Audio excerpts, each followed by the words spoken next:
Olá pessoal do 7º ano da Rede Municipal de Ensino de Picos, tudo bem com vocês? Aqui quem fala é o professor Rubens Leal da disciplina de Geografia. Gostaria de convidá-los para assistir a nossa aula de número 9, onde nós iremos fazer uma retrospectiva dos principais conteúdos abordados ao longo desse primeiro bimestre que envolveram os meses de fevereiro e março. Vamos nessa então?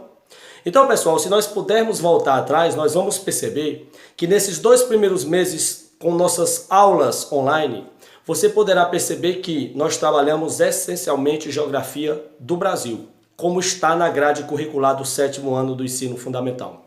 O que nós trabalhamos no Brasil? Vamos relembrar. Obviamente, a primeira coisa que nós fizemos foi tratar dos aspectos gerais do Brasil, a introdução do Brasil como um todo. E aí nós podemos observar que o Brasil é um país de dimensões continentais, que perfaz um total de cerca de 8,5 milhões de quilômetros quadrados. Nós somos o 5º maior país do mundo em extensão territorial, perdendo apenas para Rússia, Canadá, China e Estados Unidos. E que temos uma população de pouco mais de 210 milhões de habitantes, que nos coloca também entre os mais populosos do mundo, ali junto com China, Índia, Estados Unidos, Indonésia, Paquistão. Então o Brasil versa entre um dos maiores países do mundo em área, bem como em população. Dizer que nós somos um país populoso, mas não somos povoado, porque nossa população relativa, que é a densidade demográfica, ela ainda é bem tímida, porque o Brasil tem uma extensão territorial muito grande. Dissemos também ao longo dessas aulas que a organização territorial do Brasil divide o Brasil de 2 modos. Existe a divisão oficial do IBGE, o Instituto Brasileiro de Geografia e Estatística, que é um órgão do governo que trata da medição de terras, a geodésia, a divisão territorial e o censo populacional.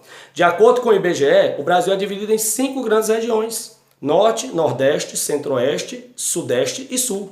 Mas existe uma outra divisão, que é a divisão em 3 complexos geoeconômicos: Amazônia, Nordeste e Centro-Sul. Essa divisão não é oficial, ela é formulada por um grupo de geógrafos, mas que também é uma divisão que deve ser levada em consideração, porque tem uma grande relevância. Nós dissemos também que o Brasil, politicamente, administrativamente, é organizado em 26 estados e o Distrito Federal, onde fica Brasília, a nossa capital. A região que mais dispõe de estados é justamente a nossa região. O Nordeste tem 9 estados. O Norte tem 7 estados.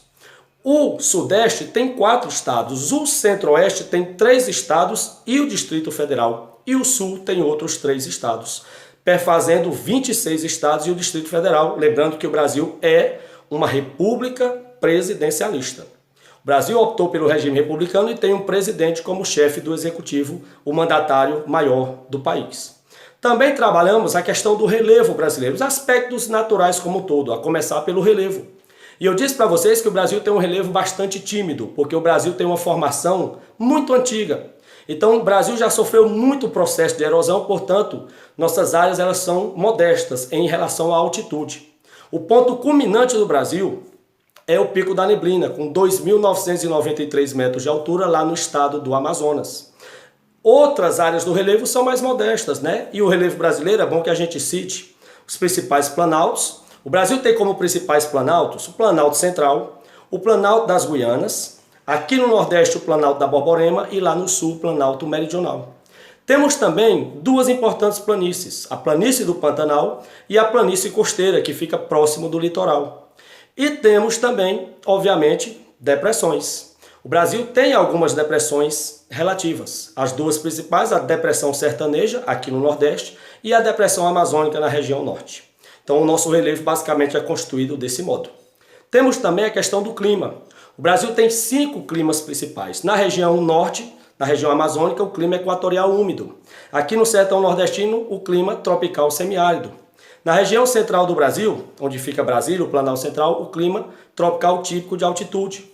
No litoral, o clima litorâneo e lá no sul, o clima subtropical. São esses os 5 principais climas, lembrando que o Brasil tem 93% do seu território na zona climática tropical, que é a mais quente do planeta. E apenas 7% do território brasileiro está numa zona mais fria, a zona temperada, que é a região sul do Brasil, que envolve os estados de Rio Grande do Sul, Paraná e Santa Catarina. No aspecto dos biomas, lembrando que biomas são domínios morfoclimáticos, são vegetações.